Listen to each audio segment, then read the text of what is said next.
Universidade Federal de Pernambuco.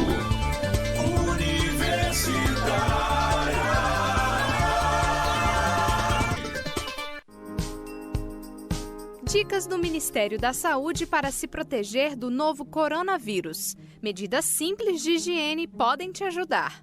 Evite contato com pessoas que estejam com sintomas de gripe ou que já estejam doentes. Lave as mãos com frequência, principalmente depois do contato com pessoas doentes. Use lenço descartável para higiene nasal.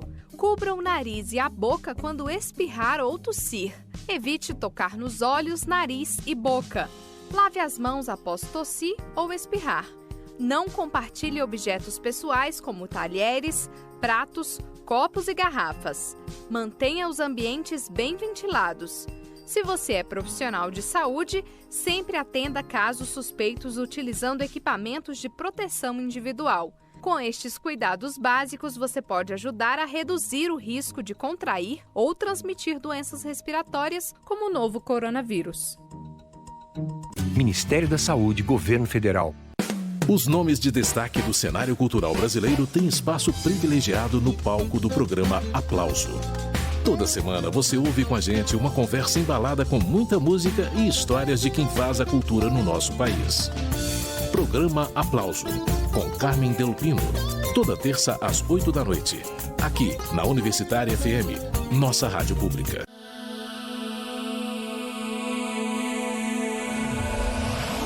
Universitária FM 99.9. Maria da Conceição, cria da Mãe de Jesus,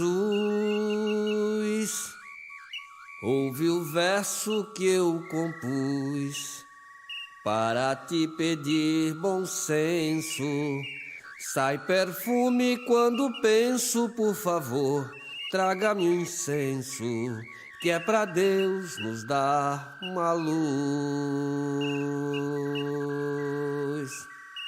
Acenda um incenso cheiroso, que é pra limpar o ambiente. Acenda um incenso cheiroso, que é pra limpar o ambiente. O quintal de Dona Daci é palco de um coco decente. O quintal de Dona Daci é palco de um coco decente. Acenda um incenso cheiroso, que é pra limpar o ambiente. Acenda um incenso cheiroso, que é pra limpar o ambiente. O quintal de Dona Daci é palco de um coco decente. O quintal de Dona Daci é palco de um coco decente. Ei, Pepita! Ei, Pepita! Ei, Pepita! Ei, Pepita! Ei, Pepita! Ei, Pepita! Ei, Pepita! Ei, Pepita! Acenda um incenso cheiroso, que é pra limpar o ambiente. Acenda um incenso cheiroso, que é pra limpar o ambiente. O quintal de Dona Daci é palco de um coco decente. O quintal de Dona Daci é palco de um coco decente.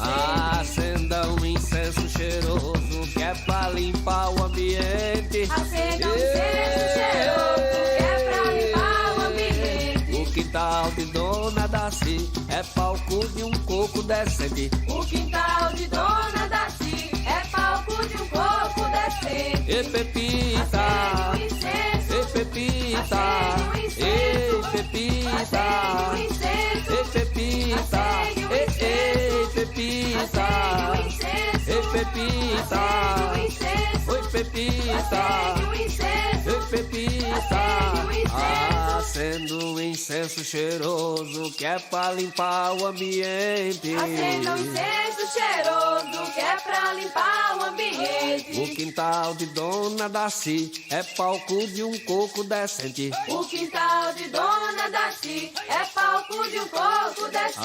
Acenda um incenso cheiroso, que é pra limpar o ambiente. Acenda um incenso cheiroso, que é pra limpar o ambiente. O quintal de Dona Daci é palco de um coco decente. O quintal de Dona Daci é palco de um coco decente. Ei, Pepita! Acende um incenso.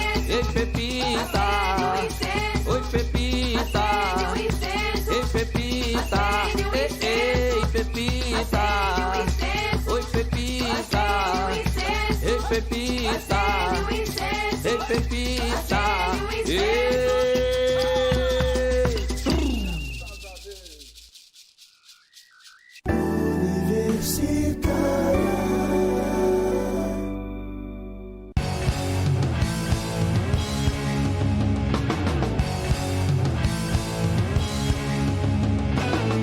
Programa Fora da Curva, jornalismo, crítica e diversidade.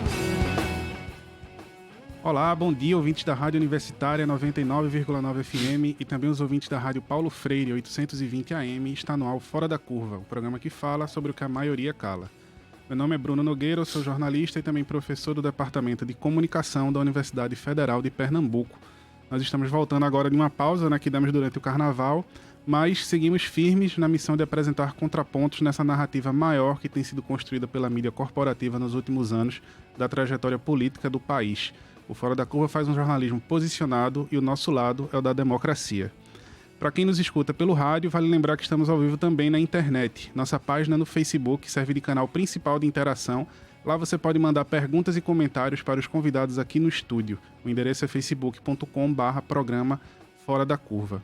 E se você está nos ouvindo pela Rádio Universitária FM, eu convido também para conhecer a programação da nossa rádio irmã, a Rádio Paulo Freire, que fica no 820 AM, e lá é possível você conhecer também outros programas que são produzidos em parceria com a Universidade Pública e a sociedade civil.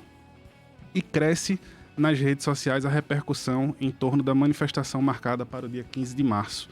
É uma manifestação que começou com uma pauta de defesa pelo pacote anticrime e a prisão em segunda instância, mas que rapidamente mudou para o pedido de fechamento do Congresso e do Supremo Tribunal Federal. Manifestação que teve peça de divulgação produzida por integrantes do governo, como já ficou comprovado, e também teve esse mesmo material divulgado pelo próprio presidente Jair Bolsonaro no WhatsApp. É mais um capítulo desse conturbado novo período da democracia brasileira, em que o presidente segue no corte de políticas públicas para setores em riscos, ataques constantes à imprensa e diversos escândalos envolvendo sua família, mas que seguem sem uma cobrança mais severa por parte da justiça. E enquanto o clima de desgaste aumenta, o Fora da Curva questiona até quando o país aguenta a situação atual. Estou aqui no estúdio com Gustavo Santos, que é professor de Direito Constitucional da Universidade Católica, e com o cientista político Sérgio Ferraz. Bom dia, bem-vindos ao programa. Bom dia. Bom dia. Bom dia, Gustavo. Bom dia, Bruno. Então, para começar, o que está acontecendo? A sociedade precisa de fato se preocupar com o risco de fechar o Congresso? A nossa democracia está em risco? Qual é a perspectiva de vocês? Olha, Bruno, não há dúvida de que a gente tem uma escalada de tensão política em cima de uma situação que já vem cronicamente sendo de muita tensão, né? Nós tivemos aí, se a gente for perceber, desde que dezembro começou, a gente tem vários episódios, né? Vários episódios, coisas que vão passando, que ficam esquecidas, porque logo vem outro, né? Mas, por exemplo, a gravação nazista do Roberto Alvim, né? Uhum. Depois a série de declarações de Bolsonaro, culminando no insulto contra a jornalista da Folha de São Paulo, né? Mas até isso também foi rapidamente esquecido, porque foi suplantado com um episódio, eu diria 2 episódios que correram paralelo nos últimos dias. O episódio que você resumiu bem, da convocação do ato do dia 15, um ato claramente subversivo, o nome é esse, porque é um ato que busca subverter a ordem democrática, que é uma agressão à Constituição de 88, o Gustavo vai falar sobre isso, né?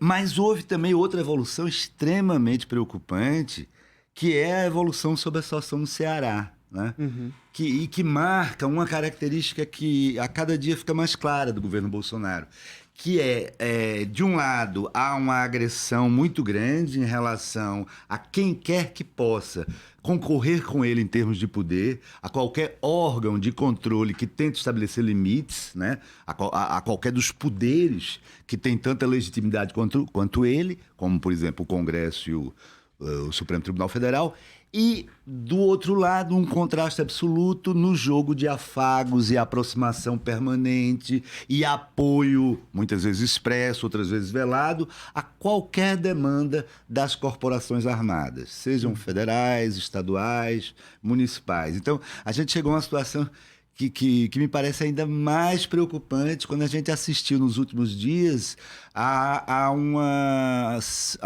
situação, eu vou usar um eufemismo, vou ser ainda, digamos assim, cauteloso, mas uma situação, no mínimo, de uma solidariedade de todo o governo federal em relação ao motim armado que se desencadeou no Ceará. Uma situação impensável, né?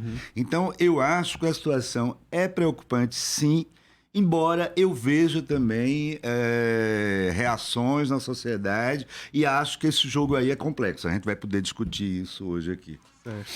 Eu acho impossível, nesse momento, prever probabilidades, né, de acontecer ou não esse tipo de fechamento maior do regime, mas é grave só o fato do presidente estar disposto a isso, né? Eu acho que ele já mostra, desde o ano passado, testando as instituições o tempo todo.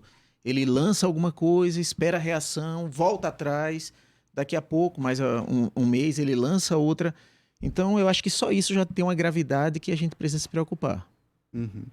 E aí a gente tem, com esse, na verdade, mais um de vários crimes de responsabilidade que já foram cometidos pelo presidente, né? Desde o ano passado.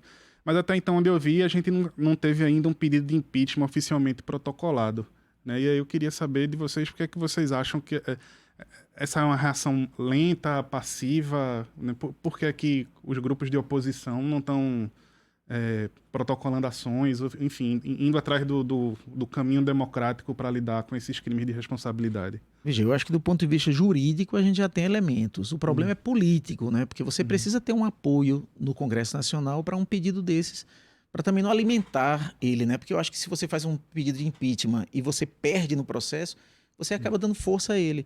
O processo, eu acho, de Trump lá mostrou isso, né? Trump tinha razões várias para o impeachment e se perdeu esse processo. Perfeito. Eu concordo com o Gustavo. Eu acho que, do ponto de vista jurídico, há um desfile de razões, né? Há juristas que falam, eu lembro que eu li o Conrado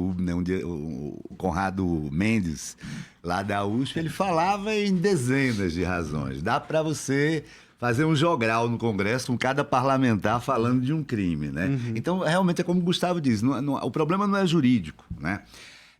A ciência política, ela tem estudado um pouco os processos de impeachment nas últimas décadas e chegou-se a uma formulação, digamos assim, sintética, em que o pessoal, os principais estudiosos, falam de 5 motivos, né? O crime em si, né? Esse, no Brasil, a gente já preencheu esse requisito de sobra, mas se mapeia 4 outros fatores, né? Falta de base no Congresso. Falta de base não apenas formal, mas uma falta de base efetiva, né? O presidente Bolsonaro não tem realmente uma base formal, mas há uma maioria que, mal ou bem, vem dando amparo, pelo menos, à agenda econômica, né? Falta de base, apoio da mídia para a destituição, afastamento do mercado, dos setores fortes do mercado financeiro, das grandes empresas em relação ao governo, e repúdio popular. Eu acho que esses elementos ainda não estão postos, né, de uma forma nítida, né? Em relação ao mercado, é claro que há uma agenda econômica e talvez esse seja um dos elementos chaves para a gente entender por que é que o processo de impeachment ainda não foi desencadeado. É porque há uma agenda que está sendo aprovada. Essa agenda ainda está incompleta. Né? Os setores do mercado que apoiam essa agenda ainda acreditam que é preciso fazer a reforma tributária nos moldes que está sendo proposta, a reforma administrativa, né? Uma série de outros, um complemento à reforma trabalhista, né? Talvez um complemento à reforma da Previdência nos estados e municípios. Então, há uma agenda que é de interesse hoje de grande parte do empresariado. Não é por acaso que você tem, no empresariado, você tem um apoio de 2/3 ao governo. A avaliação de ótimo e bom, quando essa aprovação é só de 1/3 na população. Então você tem aí um dos motivos.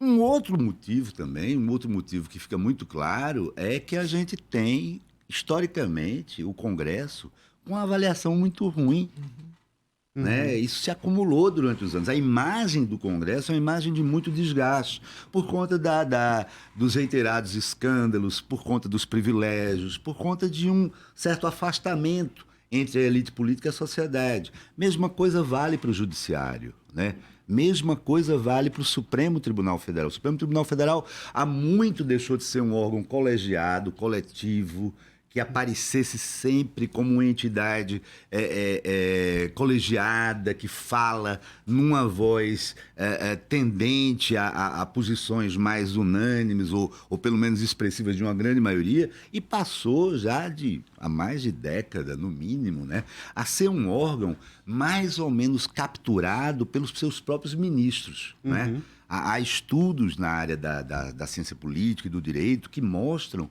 né, que hoje, do ponto de vista institucional, os ministros do Supremo, eles fazem uma espécie de... eles tornam o plenário refém, no sentido de que eles acumularam tantos poderes que eles são capazes de tomar decisões e fugir do plenário, mantendo aquelas decisões individuais, ou, por outro lado, adiar decisões ad infinitum. Né? Caso do, por exemplo... o presidente Luiz Fux, o futuro presidente do Supremo Tribunal Federal, assume em setembro, Luiz Fux, ele adiou por 4 anos a questão do auxílio moradia. Gilmar Mendes despachou aquela cautelar impedindo a posse do ex-presidente Lula na Casa Civil e foi passar a Semana Santa em Portugal. Até hoje o plenário não votou aquela decisão cautelar. Então, a gente não pode deixar de levar em conta que você tem um desgaste dessas instituições, o que torna mais problemática a reação, e, por outro lado, você tem uma oposição que não conseguiu se renovar. O PT não prestou contas à sociedade depois de todo o desgaste que ele sofreu nesses últimos anos. Não é? Então, você tem esses fatores que dificultam hoje a reação. Não deixa de ser curioso que o presidente tem aprovado quase tudo no Congresso Nacional. Tem um Supremo que é simpático a ele, né? Porque o presidente do Supremo faz quase tudo que ele quer. E mesmo assim, eles lançam esse ataque ao Congresso e ao Supremo, que eu acho que é o indicador da pouca cultura democrática deles, né? Respeito à democracia.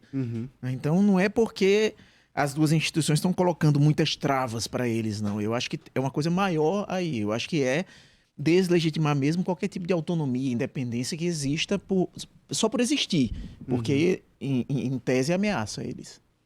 E também por serem figuras que estão numa certa linha sucessória, né? Caso a gente tenha impeachment de fato consumado, né? O Congresso existindo, corre o risco para ele de...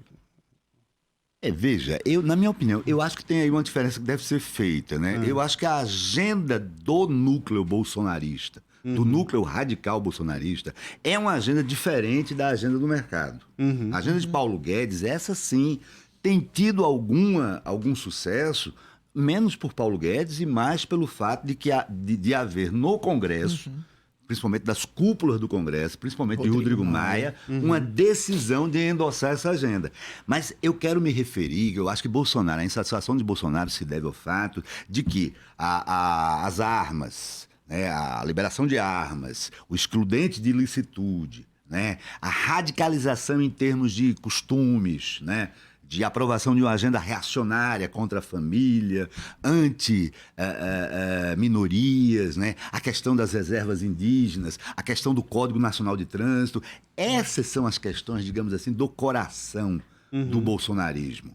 É a desregulamentação completa, é uma espécie de trajetória rumo a um mundo onde o mais forte se afirma sem nenhum controle. É essa a profunda insatisfação dele. E eu acho que desde o começo, Gustavo, o presidente ele se comporta, desde o primeiro dia, como alguém que não quer governar dentro da estrutura institucional, dos limites democráticos. Né? Agora, para não passar também um ar tão pessimista, eu queria lembrar o desfecho da crise do Ceará, porque ali me parece uma coisa interessante. Né? Talvez a gente tenha que partir da avaliação política realista de que, por um lado, não há hoje condições para o impeachment, dado a posição da grande mídia, ainda muito leniente, e dada o compromisso ainda do mercado com essa agenda econômica. Eu não acho que o mercado morre de amores por Bolsonaro, mas ele está preso na no interesse de ver essa agenda ainda tramitando e é uma agenda que eles consideram ainda em curso, né? Tem isso daí. Por um lado, quer dizer, as condições para o impeachment não estão colocadas politicamente. Por outro lado, não é possível ficar apenas com notas de repúdio. Não é possível ficar apenas na crítica verbal. E eu acho que o episódio do Ceará mostrou uma lição interessante. Qual foi essa lição? O governo, na quinta-feira, na live que Bolsonaro fez, ele sinalizou que GLO não é eterna, que ele não estava ali para ficar renovando GLO para Estado. Quer dizer, claramente, aquela estratégia de apoiar veladamente o motim se reforçou e ele sinalizou que talvez ele não renovasse a GLO, ou seja, ele ia atirar o Estado do Ceará no caos. O que é que houve imediatamente quando os outros atores políticos perceberam que a ameaça era real? Houve uma articulação que entrou pela madrugada, da quinta para sexta, que apontou para duas coisas. De um lado, 6 ou 7 governadores disseram, nós vamos mandar tropas para lá. E aí é interessante, num arco que vai do PSL, com o Witzel do Rio de Janeiro, até o Partido dos Trabalhadores, com o Wellington do Piauí, né? E, por outro lado, abriu-se uma negociação informal com o Supremo Tribunal Federal e já estava mais ou menos acertado que, no caso da Presidência da República confirmar a ameaça de não renovação da GLO, o Supremo Tribunal Federal determinaria, e dizem por unanimidade, inclusive a tal da ala lava-jatista toparia votar a favor disso, decretaria a continuação da GLO. Então, aí, o que é que eu quero ressaltar nesse episódio? Você teve algo que foi bem além do repúdio verbal, né? Você mostrou aí uma capacidade de resposta na ação, né? Talvez isso possa inspirar a gente um pouco agora, né? Porque se não é caso de impeachment, é caso de se pensar se é possível tolerar congressistas que resolvem atacar o próprio Congresso. Será que essas pessoas não estão traindo o mandato? Será que eles não mereciam ser chamados ao Conselho de Ética, né? Será que o general Augusto Heleno não merece também ser convocado para dar explicações sobre suas declarações? Agora, talvez o Congresso esteja esperando. O Congresso, a gente tem que ter em conta também que nós estamos lidando com os maiores especialistas na prática no jogo político. O Congresso, a meu ver, não está exatamente com medo de Bolsonaro. Eles estão agindo com habilidade para evitar engordar essa manifestação. Qualquer atitude agora, por exemplo, convocação do general Heleno, expor o general Heleno a 14 horas de ataques numa comissão, isso seria um presente para os organizadores da manifestação. Olha a humilhação que eles estão fazendo. Eu acho que não vão dar palanque para ele, né? Não vão dar palanque, está claramente exposto. Então, há uma aposta que a manifestação fracasse, isso não é garantido, né? Mas eu acho que há até pelo coronavírus também, há uma chance boa dessa manifestação não ter essa saliência toda, né? E eu acho que se essa manifestação fracassar, aí as garras do Congresso vão começar a ser mostradas com mais nitidez. Essa era uma questão que eu queria trazer, né? Se vocês acham que, se por um lado não há um risco do Congresso fechar ou do Supremo fechar, se há um risco dele ficar amedrontado com o poder que essa ala bolsonarista tem de construir uma narrativa contrária a eles. E, de repente, se tornar mais simpático a aprovar essas pautas, como você falou, mais bolsonaristas, né? Do posse de arma, das leis de trânsito, etc. Costumes, né? Como uma forma de tentar construir um outro diálogo com o governo. Vocês acham que isso é um cenário possível? Eu acho que no Congresso Nacional, sim, porque eles dependem do voto, né? Então, eles vão sentir, né? Alguns deles... tem um percentual grande da Câmara e do Senado que não tem exatamente uma linha ideológica bem demarcada. Vai se adaptando, né? Então isso é possível, né? Que eles fiquem intimidados, comecem a abrir um pouco mais para essas pautas. Algumas dessas pautas já têm força muito grande no Congresso Nacional. Essa das armas já tem uma força muito grande. Mas eu ainda acredito que nesse campo de uma discussão mais moral, né? Dessa revolução cultural que Bolsonaro pretende fazer, né, na educação, nas artes e tal, eu acho que ainda o Supremo vai funcionar por um tempo como freio. Porque eu acho que os aliados do governo no Supremo são aliados porque são liberais do ponto de vista econômico, né? Então, eles concordam com essas reformas, né? Então, Gilmar Mendes, por exemplo, que é talvez um contraponto ao governo ali todo momento, mas ele concorda com as reformas econômicas, né? Barroso, por exemplo, né? Barroso é um aliado da Lava Jato, é um aliado de Moro, mas do ponto de vista moral ele é um liberal clássico, né? Então eu acho que o Supremo, nesse campo, ainda vai dar alguns freios. Eu espero que não se intimide muito. Agora, é o que no começo o Sérgio falou. Nós temos 11 Supremos, né? E desses 11 Supremos, um deles tem muita força, que é o presidente. E o presidente agora vai ser um ministro que gosta de se adaptar aos desejos do governo. Então, o Supremo pode dar esse freio, mas as matérias precisam ser pautadas, né? Então, tem que ver também o comportamento do presidente. Esse é um ponto interessante, porque diante da inação dos movimentos sociais, eu acho que a exceção do mês de maio do ano passado, quando o pessoal da educação foi para a rua protestar, a gente tem ainda uma espécie de recesso em termos de manifestação dos movimentos sociais, né? A oposição também continua um tanto perplexa, procurando o tom, né? Você vê que Lula saiu da prisão com um tom bem acima, depois baixou o tom, depois sumiu, né? Quer dizer, há claramente na oposição uma tentativa de encontrar o seu eixo, né, para a gente lembrar daquela história antiga do Suplicy. Com isso, o Congresso e o Supremo exerceram esse papel de algum controle no primeiro ano. O problema é que o Supremo, como o Gustavo lembrou, não só vai mudar de presidente, mas em novembro Celso de Mello se aposenta, que tem sido um bastião de resistência, né, o decano, é o cara que tem respondido à altura a essas agressões, mas ele sai. E Bolsonaro vai nomear o seu primeiro indicado na Suprema Corte. Então, provavelmente, a gente vai ter uma Suprema Corte mais simpática ao governo no final desse ano. Isso é um problema. Agora, claro, isso também é antecipado pela ala que ainda tem maioria, a chamada ala garantista. Ela está lá no Supremo e ela sabe que a partir de setembro a coisa vai ser diferente. Então vamos esperar para ver o que é que esses garantistas vão fazer entre agora, o ano está começando agora na prática, e o mês de setembro. Né? Por exemplo, nós temos o processo sobre a suspeição do juiz Sérgio Moro. Seria extremamente importante que isso fosse votado, até para desgastar uma possível candidatura de Sérgio Moro, porque se ele é declarado por uma maioria expressiva no Supremo Tribunal Federal como tendo sido um juiz não imparcial, ele realmente perderá capital político fortemente, né? Outra questão, a questão do juiz de garantias. A questão do juiz de garantias foi muito interessante e, a meu ver, pouco explorada pela imprensa. Né? Por quê? Porque ali o Congresso votou a suspeição de Moro. A criação do juiz de garantias foi a maior resposta que uma instituição formal política brasileira já deu aos excessos da Lava Jato. Foi uma maioria expressiva, eu não estou com o número aqui na cabeça, mas foram mais de 250 votos pela criação da figura do juiz de garantias. Essa figura está sendo objeto de várias cautelares do Supremo Tribunal Federal, mas seria interessante também que o Supremo Tribunal Federal enfrentasse essa questão. Então a gente tem que esperar esses movimentos aí. E por outro lado, nós vamos ter a sucessão no Congresso, né? A presidência do Congresso vai mudar. Então a gente também não sabe se uma figura como o Rodrigo Maia, se vai ser possível, se a gente vai ter um sucessor parecido com o papel que ele exerceu. Porque o Rodrigo Maia, eu acho que ele fez uma coisa muito interessante. Ele não caiu na armadilha que Bolsonaro aprontou desde o início do governo. Qual era a armadilha? Bolsonaro se recusou a fazer articulação política. Né? Ele mandava as coisas, ele mandava e manda as coisas para o Congresso e deixa lá. Né? Ora, qual era a situação que se criaria se o Congresso não tratasse ele mesmo de trabalhar?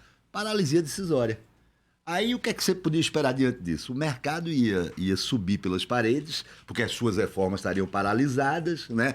E logo o Bolsonaro diria, olha, a minha parte eu fiz, eu mandei para lá. Olha o Congresso atrapalhando. Quer dizer, se armou uma cilada desde o começo desse governo. Esse negócio de dizer que não vou fazer o presidencialismo de coalizão, não vou lotear, na verdade era uma cilada. E nessa cilada, Rodrigo não caiu.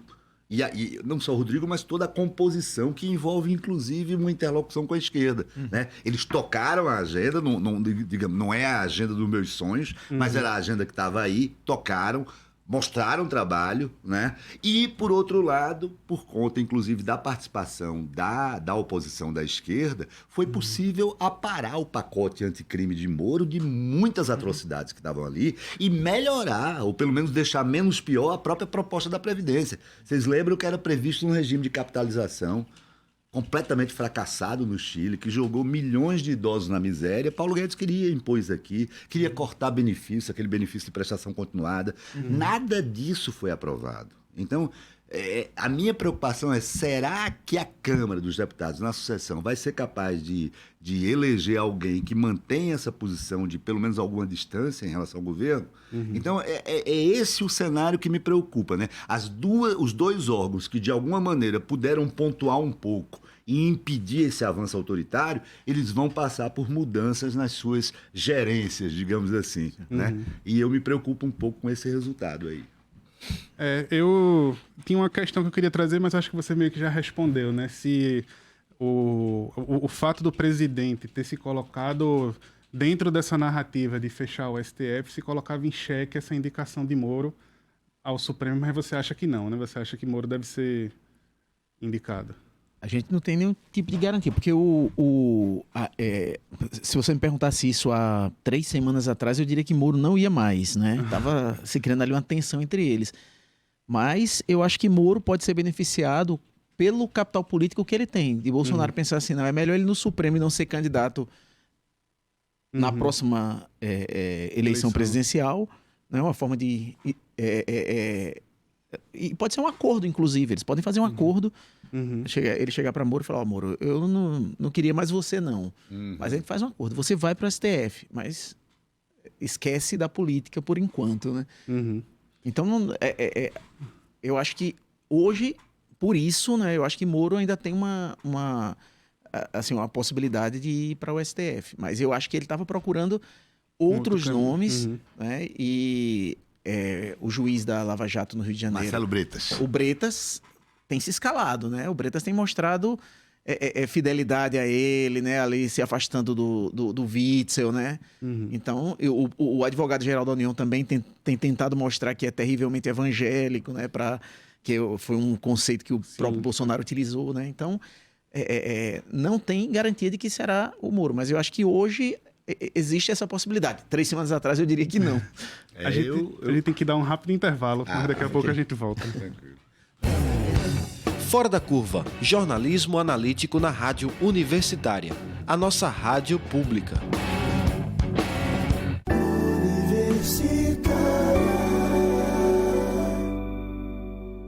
Os nomes de destaque do cenário cultural brasileiro têm espaço privilegiado no palco do programa Aplauso. Toda semana você ouve com a gente uma conversa embalada com muita música e histórias de quem faz a cultura no nosso país. Programa Aplauso, com Carmen Delpino. Toda terça às 8 da noite. Aqui, na Universitária FM, nossa rádio pública. Anatel apresenta Dicas para o Consumidor. Você não está conseguindo resolver seu problema diretamente com a prestadora de celular, telefone, internet ou TV por assinatura? Ou acha que seus direitos não estão sendo respeitados pela empresa? Então registre uma reclamação na Anatel pela internet, de qualquer lugar, a qualquer hora. É fácil. Tem em mãos o número de protocolo de atendimento com a prestadora. Você pode reclamar pela internet mesmo. Acesse www.anatel.gov.br/consumidor. Descreva o seu problema com detalhes e clareza. Depois disso, é a prestadora quem vai te dar uma resposta. A empresa deve fazer isso no prazo de até 5 dias úteis. Vamos repetir o endereço da internet: www.anatel.gov.br/consumidor. Quer ver outras dicas? Acesse facebook.com/anatel.oficial.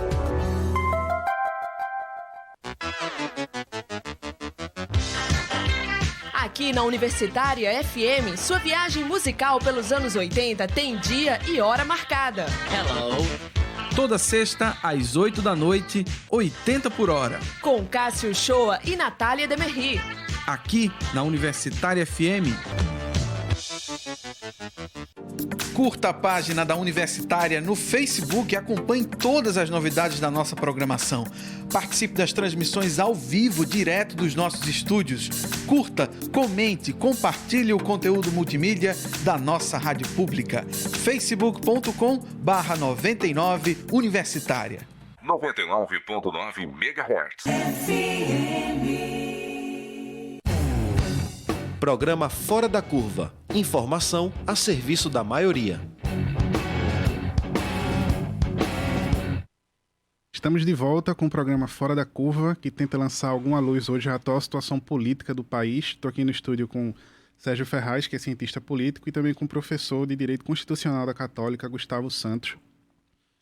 E parece que a gente tem finalmente uma mudança referente à postura da imprensa corporativa em relação a muito do que está acontecendo, né? Hoje, o Estado de São Paulo publicou um editorial falando sobre como o direito das minorias é mais fundamental para uma democracia, até mesmo que a vontade das maiorias, né? Folha de São Paulo, o Globo, todos têm publicado mais e com mais posicionamento também. Mas a minha pergunta é mais pessimista. Será que agora é tarde demais para esse posicionamento? Será que porque é o que parece pela reação das pessoas que a gente vê nas redes sociais, né? Será que a gente perdeu essa narrativa da democracia na imprensa? Eu não acho que seja tarde, né? Eu acho que em qualquer situação parecida de desgaste que vai evoluindo, né? Desgaste da democracia, é elogiável que em determinado momento alguém acorde, alguém que estava dormindo acorde. Então a gente tem que elogiar, ver o Estadão, outros atores aparecendo. Acho que a Folha de São Paulo, assim, a linha editorial da Folha já vinha há algum tempo batendo com ele, porque ele pegou meio como bode expiatório, né? Essa nova extrema-direita no mundo todo pega bodes expiatórios. Então na mídia era a Folha, né? Ele sempre falou mal da Folha.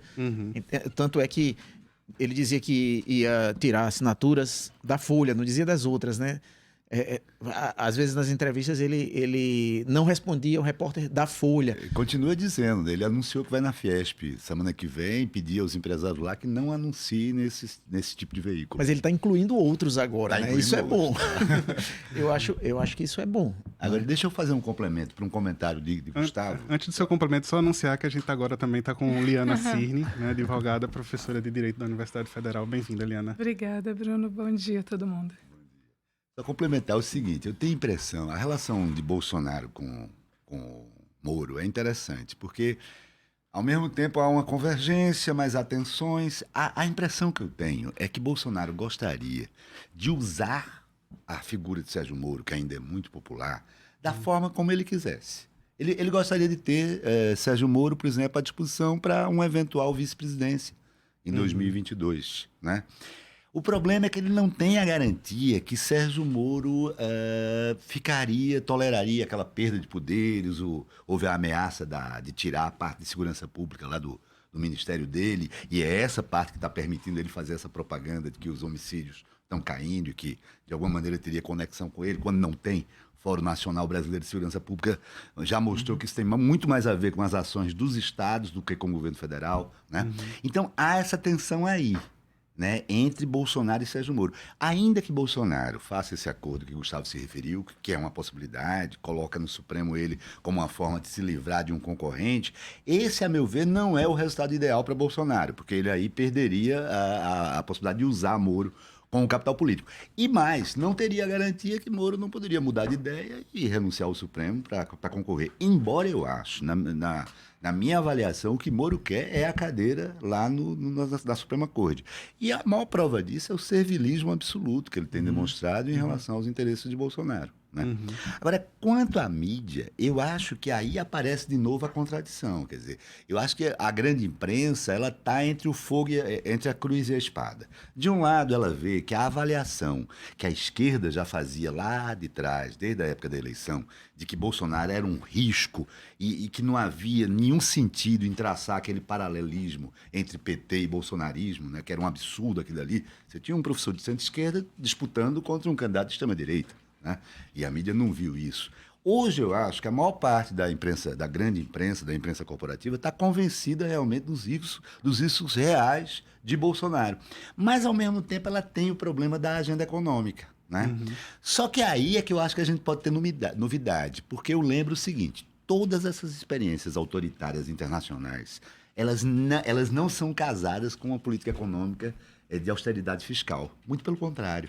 Né? Os Estados Unidos está crescendo bem, gerando emprego, embora emprego precário, com desigualdade, mas a economia, né, vem crescendo. As experiências da Hungria e da Polônia são de governos com gasto social. Né? Então, Bolsonaro, o Brasil é o único lugar hoje que une um presidente com características de extrema-direita e uma política ultraliberal, que não vem dando certo e que o coronavírus agora vai agravar.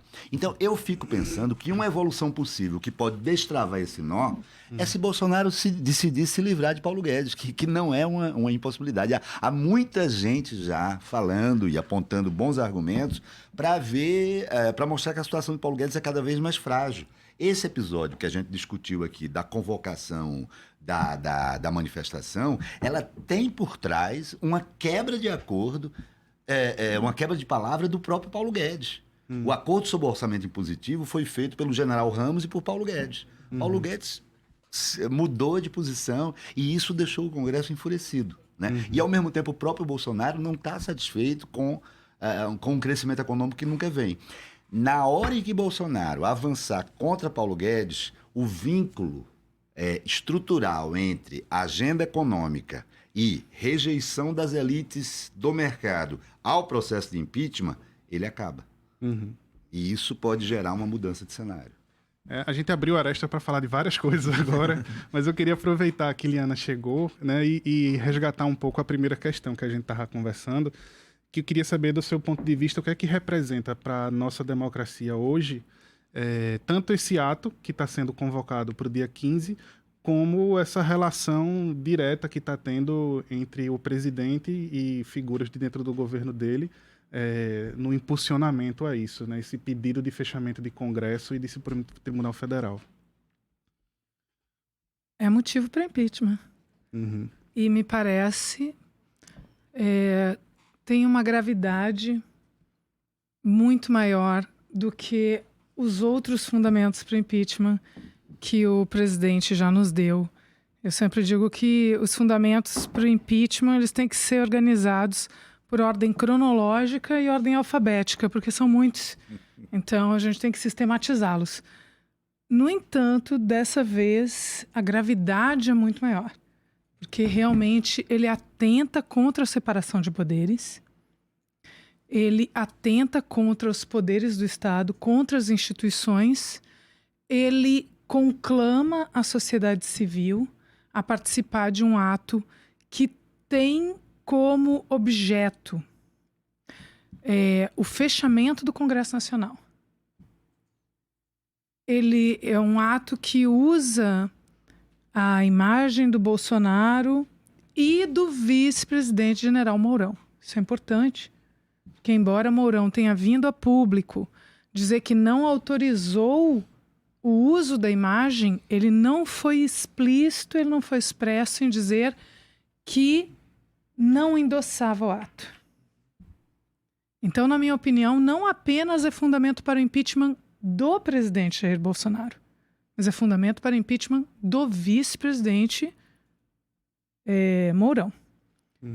E aqui me parece que a gravidade é tamanha, porque aqui nós temos já uma conclamação que atenta contra a democracia. De maneira expressa, nós não estamos mais nas sutilezas que já não eram tão sutis. Elas não eram sutis, mas agora comparados com uma conclamação direta para o povo ir às ruas pedir o fechamento do Congresso Nacional, então o que ele está conclamando é pelo fim da democracia, de maneira explícita. É muito grave. Então, me parece que é tão grave que eu tenho dito, até semana retrasada, eu entendia quando Lula dizia que era contra o impeachment do Bolsonaro. Era compreensível. Eleitoralmente não era interessante, acho que ele estava querendo aguardar o desgaste do governo, que é algo que está acontecendo, talvez não na maneira como alguns esperavam, porque é impressionante, ele ainda tem popularidade, a despeito do fiasco econômico. O Guedes goza, sim, de apoio na elite, né? Inclusive a mídia empresarial, ela apoia o governo Bolsonaro no que toca às reformas do Paulo Guedes. Então, mas é um governo que vem se desgastando. E a leitura que a gente tinha era que Lula não apoiava o impeachment porque queria que esse desgaste se desse eleitoralmente. No entanto, agora nós temos um cenário muito diferente, porque ele está a olhos nus, na frente e à vista de todo mundo, ele está chamando a sociedade para apoiar o fim do regime democrático e o fechamento de uma das mais importantes instituições, que é o Congresso Nacional, que a gente pode ter 1 milhão de críticas, mas essas críticas não são solucionáveis pelo seu fechamento, muito pelo contrário, assim, pelo aprofundamento democrático. Então, me parece que o caso é caso de impeachment, tanto do presidente quanto do vice-presidente. Por outro lado, eu acho interessante que se vá às ruas. Eu acho que é hora de uma queda de braço. Tem ato no dia 15, mas também tem ato no dia 8 de março, que é o Dia da Mulher, que é uma data importante. Dilma foi empichada num golpe misógino. O machismo ainda é uma raiz essencial da sociedade brasileira, assim como o racismo. Então, o ato do dia 8 de março é um ato muito importante. E às vezes a gente fica, nós ficamos impressionados com a força da marcha para Jesus apoiando o Bolsonaro. Mas a parada da diversidade de São Paulo teve mais gente do que a marcha para Jesus. E a gente continua cometendo o erro de chamar esses movimentos de movimentos identitários, quando eles não são movimentos que colocam a luta de classes de uma maneira muito evidente, e uma parcela da sociedade que se diz crítica e de esquerda tem uma dificuldade grande em enxergar isso. Então, dia 15 de março, tem um ato que foi chamado diretamente pelo presidente. Então, ele tem uma força simbólica muito grande. A gente vai ver qual é a força do presidente. Ele já deu uma demonstração de força recentemente, que foi com a coleta de assinaturas pela formalização do Partido Aliança pelo Brasil. Foi um fiasco. Ele precisava de 490 mil assinaturas. Ele fez 3.348 assinaturas. 3.300, é um fiasco. Não é assim uma derrota. Derrota é outra coisa. Derrota se ele tivesse tido 200 mil assinaturas. Ele fez 3 mil. Então é um fiasco. E todo mundo achou que esse partido iria se formalizar quase que instantaneamente, porque o capital político do presidente era gigantesco e ele, num instante, ia conseguir formalizar o partido. Você não conseguiu. Veja, Marina Silva teve muito mais sucesso em fundar um partido novo, que é o Rede, do que o Bolsonaro, presidente da República, teve em fundar o Aliança pelo Brasil. Então, isso já é uma clara demonstração de desgaste. E acho que no dia 15 não vai ser um fiasco. Mas eu também não tô com medo, não. Eu acho que o dia 8 de março vai ser maior. O dia 14 de março, um dia antes, 2 anos do assassinato de Marielle, todo mundo vai para as ruas. Até porque há indícios de que há ligação da família Bolsonaro com o assassinato de Marielle. E no dia 18 de março, greve geral da educação. Eu acho, Bruno, que nesse contexto de tantos acirramentos, essa queda de braço, ela é bem-vinda. Vamos ver. Vamos colocar as cartas na mesa e vamos ver quem é que está vencendo e quem é que está perdendo. Porque, por enquanto, está tudo muito abstrato. O Bolsonaro diz o que quer. Agora, foi muito bom, porque ele saiu do armário. Ele chamou o ato. Aí ele tem a obrigação de que esse ato seja gigantesco. Eu acho que não vai ser um fiasco, mas gigantesco. Eu tenho a impressão de que ele não será.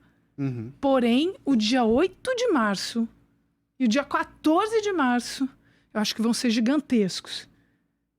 E no dia 18, que é a greve geral da educação, talvez seja o mesmo 15 de maio do ano passado, que foi gigantesco também.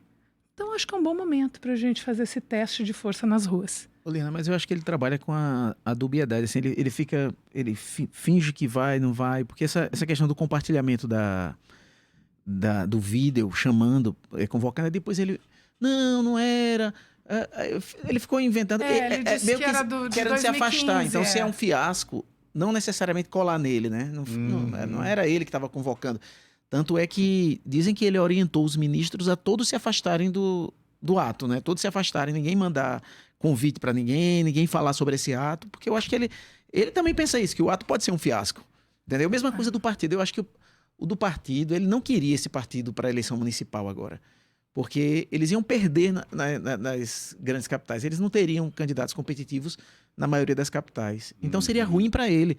No meio do mandato, o presidente cria um partido, esse partido lança candidatos nas grandes cidades do Brasil e perde em quase todas. Então eu acho que ele quer esse partido pronto para ser o partido dele na eleição. Mas eu acho que ele não faria o movimento que ele fez, Gustavo. Porque ele se desfiliou do PSL. Ele está sem partido. Muitas pessoas da base dele ou se desfiliaram ou foram expulsas do PSL. E ele iniciou o movimento, ele lançou o partido. Então, eu não acredito que ele não tenha ambicionado ter um sucesso. Isso foi dito na mídia. Eu acho que realmente foi um fiasco que agora ele está querendo disfarçar. Mas eu acho que foi um fiasco. Eu acho que a narrativa antissistema que eles têm, né? Essa extrema-direita, essa nova extrema-direita trabalha com isso. Exato. Nós aqui, defendendo as instituições democráticas, né? Que somos os conservadores, somos o sistema, né? Nós somos o sistema. É engraçado, né? Os caras fazem tudo que os bancos querem, que as grandes empresas internacionais querem, mas estão lutando contra o sistema. Então, para a narrativa antissistema dele, é bom estar sem partido, entendeu? Eu acho que ele tem ganhos também. Eu acho que o governo Bolsonaro, a gente tem que entender que essa dubiedade que Gustavo fala, ela é estrutural ao próprio discurso. Estava vendo o Steve Bannon falar essa semana sobre o coronavírus, não é? E eu achei um vídeo de meia hora, ele dá uma entrevista lá na TV americana, eu acho que é muito instrutivo. Um discurso extremamente articulado, em que ele fala inúmeras verdades e inúmeras mentiras, uma misturada com a outra. A principal delas é uma hipótese absolutamente maluca que ninguém levantou e que ele repete, ele enfia lá no discurso, de que o vírus talvez seja uma arma química que escapou de um laboratório. Né? Mas ele diz de um jeito que é de um talento que eu nunca tinha visto. Entendeu? Então, essa dubiedade faz parte. O que eu quero chamar a atenção é o seguinte: a gente olha muitas vezes só para o lado insultuoso de Bolsonaro e esquece a aliança orgânica que está ali por baixo. Né? Voltar um pouco, quer dizer, você tem todas as corporações armadas, federais, estaduais e municipais, absolutamente alinhadas. E não é por acaso. Ganharam benefícios materiais enormes, há um alinhamento ideológico e há uma luta por melhorar ainda mais a condição dessas categorias. Um orçamento da defesa privilegiado, numa situação de penúria fiscal. Quer dizer, Bolsonaro entregou realmente, efetivamente. Foi um ministério que cresceu. Que cresceu, está na manchete da Folha de ontem, né? Orçamento. Isso de um lado, corporações armadas, uma capilaridade incrível, né? Do outro lado, todo o empresariado. A gente já citou, o cara tem 1/3 da população de apoio. No empresariado vai para 2/3. Né? É o PIB grosso, é o mercado financeiro, é quem tem grana. Né? E em terceiro lugar, as igrejas e congregações evangélicas, que têm uma capilaridade incrível também. Então, a gente não deve, por hipótese nenhuma, desprezar essa solidez. E a gente deve trabalhar para se perguntar o que é que se pode fazer diante disso. Né? Porque não é pouco. Né? E se a gente olhar para a população como um todo, o que é que a gente tem? A gente tem a consolidação de uma situação dos 3/3, né?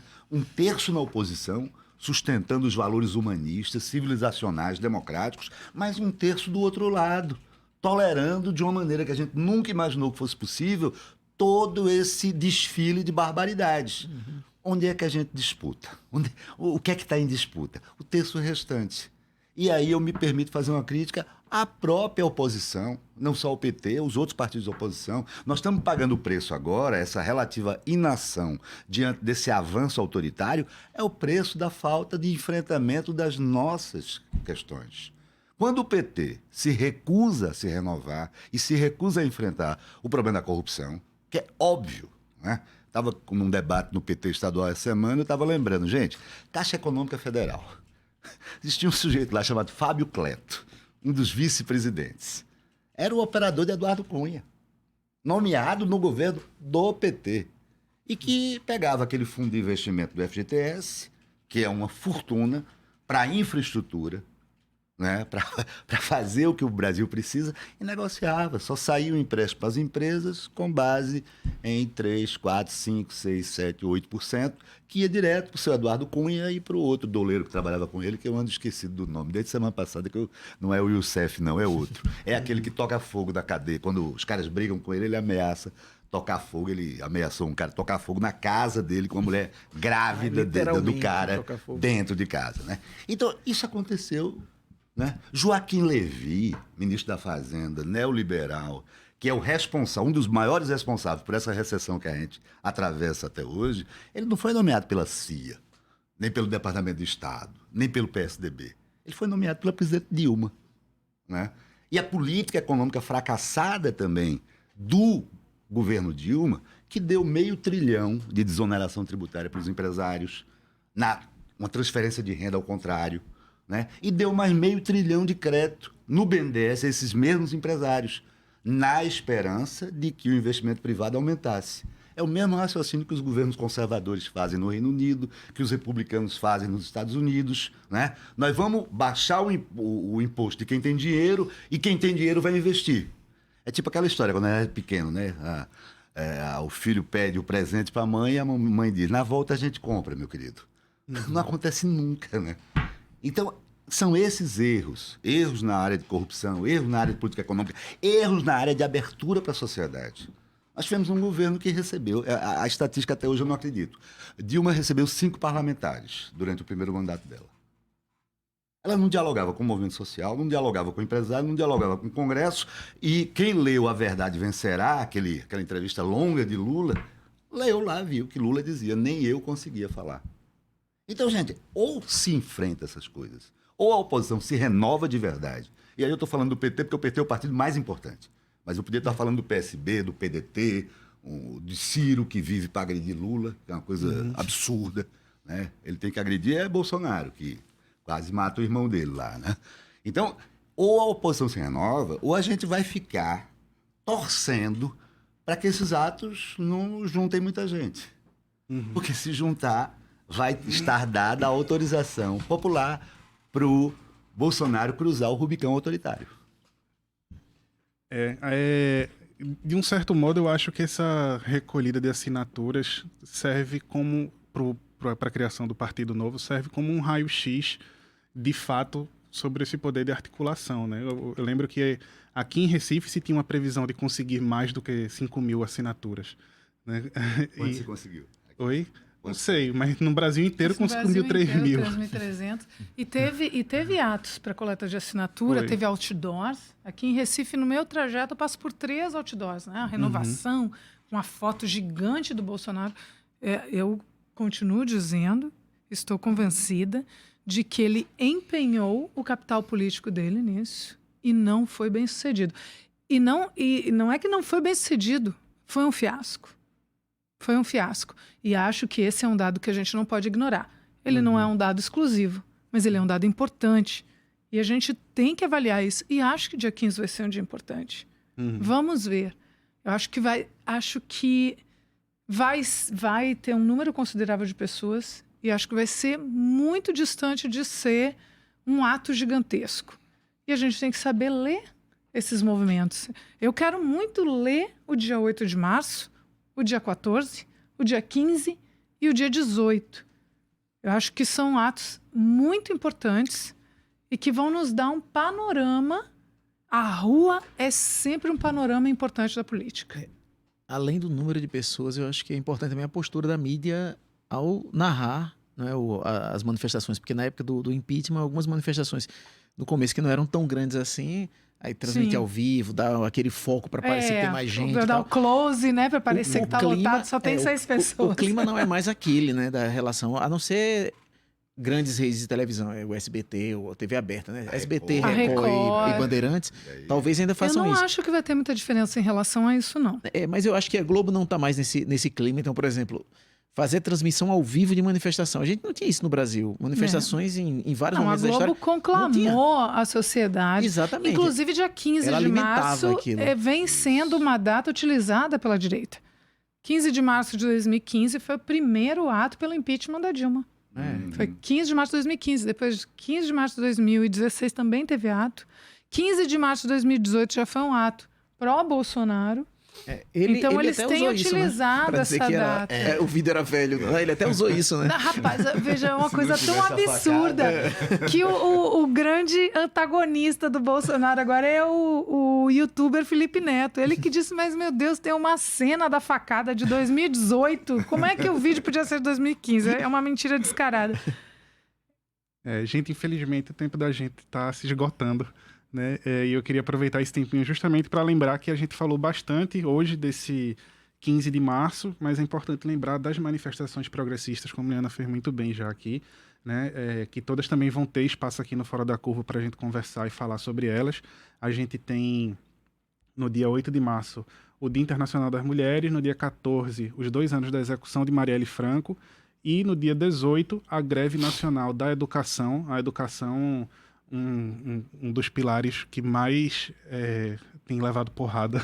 É uma das pastas cujo orçamento mais diminui. Tem a ver da defesa aumenta, da educação diminui. Tem a ver com aquele incômodo com tudo que tem autonomia, né? Que eu estava falando, né? A universidade nos Estados Unidos, por exemplo, é um foco de resistência a Trump muito, muito forte, né? Então, ele sabe que aqui tem que sufocar as universidades. Ele conseguiu... Eu estava... no Rio Grande do Norte, estava com meu tio, minha tia também, são professores, e jantando encontra um ex-aluno, e aí o pai do ex-aluno, ele foi apresentar-se, minha professora, não sei o que lá, e aí o pai do ex-aluno diz, já sei que são todos comunistas. E aí ficou assim... uma grosseria, né? Porque a questão não é se comunista não é propriamente uma ofensa, mas da maneira como foi colocada era uma ofensa. E aí você vê como aí foi um grande sucesso ideológico do governo Bolsonaro fazer de nós, professores universitários, uma classe inimiga da nação.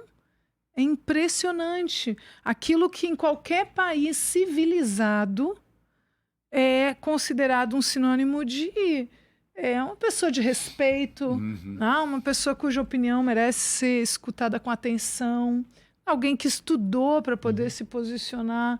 Então, qualquer país civilizado, nós, professores, somos respeitados. Aqui no Brasil, nós somos achincalhados, nós somos escolhidos como inimigos da pátria.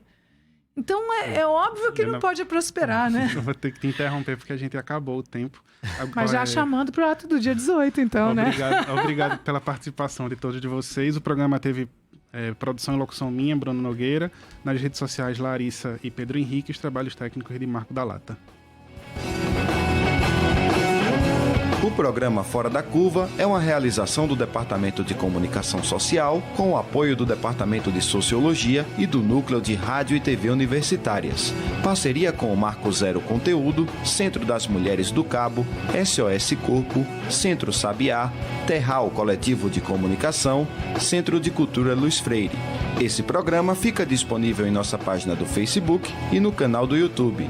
Acompanhe as nossas redes sociais, porque nós também divulgamos por lá muita informação que você não vê por aí. A música tema deste programa foi composta pela banda Diablo Motor. Programa Fora da Curva. A gente fala o que a maioria cala.